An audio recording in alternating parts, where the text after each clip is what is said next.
کہ اگر یہ بجٹ کا مسئلہ ہوتا تو آپ نیوکلیئر ہتھیار کیسے حاصل کرتے یا بناتے یا جو بھی سچویشن ہے. ظاہر ہے وہ اس سے کہیں زیادہ ایکسپینسو، کہیں زیادہ مشکل، اور ہر اعتبار سے ایک بہت ہی زیادہ جو ہے وہ ایک چیلنجنگ قسم کا ٹاسک ہے ایز کمپیئر ٹو یہ تو آپ چاند پہ جانے کی کوشش کریں تو کوئی ملک آپ کی اگر مدد نہ کرے تو آپ کی مخالفت نہیں کرے گا. لیکن is not just about money. اس میں آپ یہ دیکھیں کہ جاپان جیسا ملک جو ہے ابھی ریسنٹلی اس میں ناکام ہو گیا، اسرائیل جیسا ملک جو ہے ابھی اس میں ریسنٹلی ناکام ہو گیا، اور یہ دونوں ملک جو ہیں سائنس اور ٹیکنالوجی کے حوالے سے ظاہر ہے کہ بہت آگے ہیں. ممکن ہے بعض معاملات میں انڈیا سے بھی آگے جا چکے ہیں، لیکن وہ اس میں ناکام ہو گئے. تو یہ جو ہوتا ہے ظاہر ہے انڈیا کی ایک لانگ سٹینڈنگ قسم کی سٹرگل ہے اس فیلڈ کو اسپیسیفکلی، جس کی وجہ سے وہ جو ہے وہ کامیاب ہوئے ہیں. رہا سوال یہ کہ اگر آپ کے پاس بجٹ بھی ہو یہ چیزیں ہو، دیکھیں ہم اس وقت ایک ایسے وقت پہ بات کر رہے ہیں کہ جس وقت جو ہے وہ انڈیا جو ہے وہ چاند پہ لینڈ کر رہا تھا یا ساؤتھ پول میں اتر کے تو ہسٹری بنا رہا تھا ایز اے فرسٹ کنٹری. اس وقت جو ہے وہ آپ کی خیبر پختونخوا میں ایک جو ہے وہ چیئر لفٹ پھنسی ہوئی تھی، اور اس چیئر لفٹ پہ جتنا ڈرامہ ہوا، اس پہ جتنا وقت لگا، اور اس کے نتیجے میں جتنے لوگوں نے اس کا کریڈٹ لینے کی کوشش کی، اور ابھی تک جو بحث آپ کے جو ہے وہ فورمز پہ ہو رہی ہے کہ کس کی اس میں زیادہ کارکردگی تھی، اس میں فوج والوں کا کتنا کام تھا، اسپیس والوں کا کتنا کام تھا، جو لوکل ایکسپرٹیز رکھنے والے ہیں ان کا کتنا کام تھا، یہ کریڈٹ کس کو دیا جائے. اوپر سے بات کیا ہوئی کہ ایک کام آپ خود خراب کر کے تو اس کی وجہ سے ایک مصیبت میں پھنس کے تو پھر اس مصیبت سے نکلنے کا کریڈٹ مانگ رہے ہیں پوری نیشن سے. پہلی بات یہ ہے کہ آپ نے کیسے یہ کر لیا کہ ایک اتنے ریموٹ ایریے میں ایک چیئر لفٹ کی آپ نے اجازت دے دی بغیر اس کی جو پراپر سیفٹیز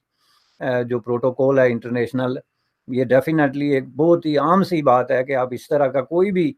اٹیمپٹ کرتے ہیں تو اس میں سب سے پہلا کنسرن ہوتا ہے سیفٹی، کہ اگر اس کی کوئی تار ٹوٹ گئی، کوئی بجلی وہ ہو گئی، کوئی پرابلم ہو گیا تو اس کو ریورس کیسے کیا جا سکتا ہے، اور اس کو کنٹرول جو کہ ہے ہی نہیں. تو آپ نے چیئر لفٹ کی اجازت دے دی. اب یہ آپ کی سائنس اور ٹیکنالوجی کی ترقی کے ساتھ ساتھ آپ کا جو مائنڈ سیٹ ہے اور سائنس اور ٹیکنالوجی کا جو استعمال ہے اس کی طرف جو ہے وہ کرتا ہے. اب بات یہ ہے کہ پاکستان کے اسکولوں اور یونیورسٹیز میں کہیں لوگ گزشتہ 30-35 سال سے پیٹ رہے ہیں کہ جو ہے وہ سائنس اور ٹیکنالوجی کے نام پہ جو ہے وہ اسلامیات پڑھائی جاتی ہے. آپ کے جو تعلیمی ادارے ہیں اس کے اندر میتھ، فزکس، کیمسٹری جو ہے اس کے دوران بھی جو ہے اسلام پہ لیکچر دیے جاتے ہیں اور اسلام پڑھایا جاتا ہے. ایک نان سٹاپ قسم کا پروسیس ہے پورے پاکستان میں. کوئی اکا دکا پروفیسر ہوں گے چند ایک یونیورسٹیز میں جو سائنس کو سائنس سمجھ کے پڑھاتے ہیں، ورنہ دوسرے لوگ تو اس کو بطور سائنس پروفیسر کے یہ ایک موقع سمجھتے ہیں کہ وہ سائنس کے خلاف زہر اگلیں اور اسٹوڈنٹ کو بتائیں کہ جی یہ سائنس تو پورا فراڈ ہے، یا یہ بات جو ہے یہ سائنس آج کہتی ہے تو یہ تو اللہ تعالیٰ نے 1400 سال پہلے کہہ دی تھی. بھائی آپ کس قسم کے اللہ تعالیٰ پہ بلیو کرتے ہیں جس کو پروف کرنے کے لیے آپ سائنس کے محتاج ہیں، اور آپ اس طرح کی باتیں نکال کے تو اپنے اللہ کو پروف کرتے ہیں کہ ہم سچ ہیں. یہ آپ کی مینٹالٹی، وہ جس کو کہتے ہیں نہ خدائی ملا نہ وسالے سنم، نہ آپ سائنس کے ہو سکے نہ آپ مذہب کے ہو سکے، آپ درمیان میں ایک جو ہے چیز بن کے رہ گئے، پوری کام اس میں جو ہے وہ سٹک ہو گئی. ایک سائنٹیفک کلچر ہی نہیں ہے سرے سے. تو ان حالات میں جو ہے وہ میں سمجھتا ہوں کہ یہ باتیں سوچنا یا اپنے آپ کو انڈیا سے کمپیئر کرنا ہی جو ہے وہ بنیادی طور پہ غلط ہے. انٹل کہ یہ جو لوگ یہ باتیں کر رہے ہیں کہ اگر ہم اس راستے پہ چل نکلیں تو یہ ہمارے لیے نجات کا راستہ ہے، اور یہ بات بالکل صحیح ہے. یعنی آپ انڈیا کے ساتھ یہ جو دشمنی کے حوالے سے باتیں کر رہے ہیں، خواہ وہ سائنس اور ٹیکنالوجی کی ہو، نیوکلیئر کی ہو، پیس اینڈ وار کی ہو، فارن ریلیشن کی ہو، ہر چیز کے اندر جو عنصر ہے اس میں ایلیمنٹ ہے جو فیصلہ کن قسم کا وہ ہے دشمنی. تو اس کو نکال کے تو اگر آپ یہ کہیں کہ نہیں جی ہم ایک سویڈن یا ناروے ٹائپ ملک بننا چاہتے ہیں، ہم سائنس اور ٹیکنالوجی میں ترقی کرنا چاہتے ہیں، ہم اسپیس پہ جانا چاہتے ہیں، ہم تمام جو پازیٹیو اچیومنٹس ہیں بانی نو انسانیت کی اس پہ جو ہے وہ کرنا چاہتے ہیں، تو اس میں انڈیا آپ کی مخالفت کے بجائے آپ کی مدد کرے گا. اس میں جو انڈیا کی سائنس اور ٹیکنالوجی کی ترقی ہے اس سے آپ استفادہ کر سکتے ہیں. جس طرح کچھ لوگ اب انڈیا سے جو ہے وہ سائنس اور ٹیکنالوجی کی کتابیں سمگل کر کے پڑھتے ہیں. آپ لوگوں کی حالت یہ ہے کہ آپ کے ملک میں سائنس اور ٹیکنالوجی کو سمگل کرنا پڑتا ہے. اب پاکستان میں ایسا کون سا راکٹ سائنٹسٹ بیٹھا ہوا ہے جو یہ نہیں سوچ سکتا کہ انڈیا میں جو سائنس اور ٹیکنالوجی کی بکس ہیں سستی ہیں، اور ہمارے غریب لوگ جو ملینز آف دیم جو انڈر پاورٹی لائن رہتے ہیں لیکن کالجز اور یونیورسٹی میں پہنچ گئے، ان کی ایکسیس ظاہر ہے ان کتابوں تک نہیں ہو سکتی، کیونکہ یہ کتابیں ظاہر ہے بہت مہنگی ہیں. تو بجائے اس کے کہ ہم اس کے لیے کوئی راستہ نکالیں اور لیگلی انڈیا سے یہ کتابیں ہم امپورٹ یا ری پرنٹ کا کوئی، وہ سمگلنگ کا ایک راستہ ہے. افغانستان کے ساتھ آپ کی سمگلنگ کا ایک راستہ ہے، ایران کے ساتھ آپ کی سمگلنگ کا ایک راستہ ہے. آن گراؤنڈ آپ سب کو گالیاں دیں گے اور ان کو نیست و نابود کرنے کے وعدے کریں گے، اور انڈر گراؤنڈ جا کے انہی کے ساتھ وہ تجارت کریں گے اور یہاں تک کہ بک سمگل کریں گے. تو ان حالات میں یہ پرابلم ہے ہمارا کہ مائنڈ